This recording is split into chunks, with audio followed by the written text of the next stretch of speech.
Jury consultant Susan Constantine. Welcome back, and thank you for staying with us. Consultant and body language expert Susan Constantine. Susan Constantine, body language expert. Jury consultant and Supreme Court County Mediator Susan Constantine. Susan Constantine is a body language expert and also does voice analysis. Before we get started, each and every one of you, since you're in here at the courthouse, you need to be sworn in before you can even get involved. So raise your right hand and repeat after me. The whole truth? The whole truth. Nothing but the truth? Nothing but the truth. So help me God. So help me God. Hold your hand up. Keep your hand up. Look at your partner next to you. Are your fingers wide open? Are they closed? This one's waving. Is your wrist bent back? Or is it coming forward? Okay, everyone get a really good look at your partner next to you, because I'm going to tell you if that person's going to lie to you. Imagine if you had the ability to read verbal objections of your customers before they're actually expressed. Would that be helpful? Right? Imagine if you're sitting there at a conference room and you're now presenting a contract for the first time and you are able to read their facial expressions and know exactly what they're thinking. Would that be helpful? We know now that we communicate through our body language to 55%, 38% is just in our voice intonation. There's a case that I'm working on right now that all I'm doing is just listening in on just the voice and the words, tying it together. Does it sound deceptive? Does it really fit? And the last one is words. That's only 7% of how we communicate is through our words.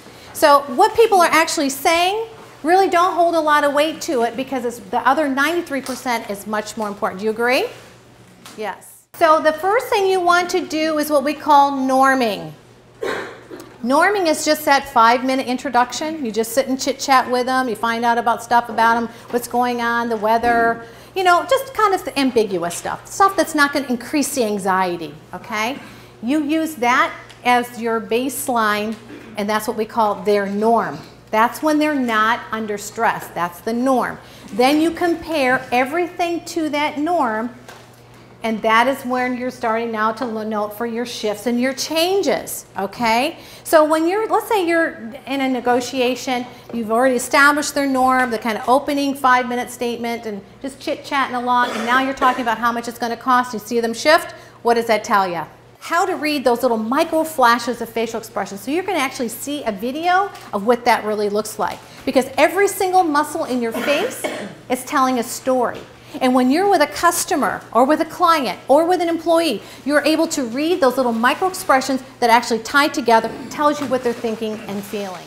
A person's words, tell only half the story. A person's body language often says so much more. And in a political debate, body language can mean the difference between winning and losing. Unless you knew what to look for. He feels very threatened by them. Susan Constantine doesn't read between the lines. Every time he flashes his eyebrows like that, he's constantly trying to convince you. She reads the lines on your face. They can't control their facial muscles. There's so much worry in his forehead. Their body language can betray their words. And so what I'm looking for is little micro expressions that are flashes of concealed emotions that they can't conceal. And Charlie Crist. Every time he flashes his eyebrows like that, he's constantly trying to convince you. Believe me, trust me, I'm begging you. Sometimes body language is overt. When Susan noticed the governor wasn't making eye contact. Well, he doesn't want to make eye contact with him because it's his adversary.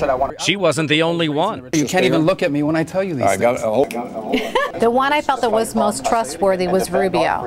Okay. The second one would have been Meek, and the third would have been Crist. Have you ever been on a date and wondered if the other person was telling you the truth, or what kind of impression you were making on a job interview? Well, they say actions speak louder than words, so what are you really saying with your body? Here to help us decipher what you may be telling others is body language expert Susan Constantine. Hi, hey, Susan. How are you? Good morning. What we're trying to do with people that we don't know, does the words fit with the body language? Does the body language fit with the facial expression? Does it all tie together and say the same thing? Is that why we sort of sense something from somebody, because their words and their actions are not in sync? We don't know why, but something's a little off. And that's a perfect example, because it just doesn't fit. I mean, all of us have had some point in time in our life where we've been duped, right? We've been lied to. We trusted them, we believed them, and we found out they were lying to us the whole time. But when we use our gut intuition, we thought something doesn't feel right. Go by the gut.